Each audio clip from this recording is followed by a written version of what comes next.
ജീവിക്കണം, അത്രയും നമ്മൾ പറയുന്നുള്ളൂ. നമുക്ക് ബോംബ് പൊട്ടി മരിക്കാൻ ആഗ്രഹമില്ല. അപ്പൊ നമുക്ക് നിങ്ങൾ ദയവ് ചെയ്ത് എന്തെങ്കിലും ചെയ്തുതരാം. ഇവിടെ എല്ലാവർക്കും അറിയാം സത്യമായ കാര്യമാണ്. പക്ഷെ എല്ലാവരും ഭയന്നിട്ട് ഈ വീട് ഞങ്ങള് വാടക കൊടുത്തിട്ടുണ്ടായിരുന്നു ഒരു 10-15 വർഷം മുമ്പ്. അപ്പൊ ഈ വാടക കൊടുത്തിട്ട് വാടകക്കാരൊക്കെ പേടിച്ചിട്ട് പോയിട്ട് അവർ വന്നാണ് ഇതിന്റെ മുമ്പില് ബോംബുണ്ട്, നമുക്ക് പേടിയാവുന്നു. ബോംബ് അവർ കൊണ്ടുവച്ചിട്ടുണ്ട്, ഞങ്ങൾക്ക് പേടിയാവുന്നത്.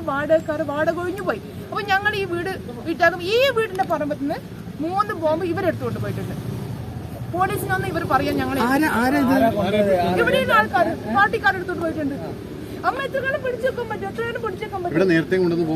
അത് 10-15 വർഷം മുമ്പേ ഞങ്ങളുടെ ഈ വീട് വാടക കൊടുത്തു പോയിട്ടുണ്ട്. അപ്പോഴേ ഇതുണ്ട്. ഇപ്പൊ ഒരാൾ മരിച്ചുകൊണ്ട് ഇത് വെളിയിൽ വന്നു. ഇല്ല, ഇത് പിന്നെ ഇങ്ങനെ തന്നെ ഞങ്ങള് ജനിച്ചപ്പോ തന്നെ ഈ ഒച്ചപ്പാടും ബഹളവും കേൾക്കുന്നുണ്ടെന്നൊക്കെ പറഞ്ഞ പാട്ടും. ഓ, ഇവര് ഹബ്ബാണ് ഇവരുടെ. എവിടെയാണത്? അത് ഇതിന്റെ അടുത്തായിരുന്നു ആളൊഴിഞ്ഞ വീടുകളെല്ലാം ഹബ്ബാണ് ഇവരുടെ. ആരുടെ? ഈ പാർട്ടിക്കാരൻ. ആ പാർട്ടിക്കാരുടെ ഹബ്ബാണ്. ഇനിയിപ്പോ ഇവരിപ്പോ പറഞ്ഞത് കാരണം ഇപ്പൊ ഞങ്ങളുടെ വീട്ടിൽ പോകുമ്പോ ഇതാരും പേടിക്കണ എന്തുകൊണ്ടാന്ന് വെച്ച് കഴിഞ്ഞാല് ആര് പറഞ്ഞോ അവരുടെ വീട് ബോംബെറിഞ്ഞു നശിപ്പിക്കും. പിന്നെ ഞങ്ങൾ ഇവിടെ ജീവിക്കാൻ അനുവദിക്കില്ല. ശരി, ഞങ്ങളെ ജീവിക്കാൻ അനുവദിച്ചിട്ടും ശരി, ഞാൻ പറയുന്നത് എനിക്ക് വേണ്ടിയല്ല, ഈ നാട്ടിലെ എല്ലാ ആൾക്കാർക്കും വേണ്ടിയാണ്. നിങ്ങൾക്ക് സഹായിക്കാൻ പറ്റുമെങ്കിൽ സഹായിക്കും. പലരും പേടിച്ചിട്ടാണ് പറയുന്നത്. കാരണം ഇവരുടെ വീടുകളിൽ ബോംബെറിയും, ഇല്ലെങ്കിൽ വീടുകളിൽ ജീവിക്കാൻ അനുവദിക്കില്ല. എന്റെ പേര് സീന.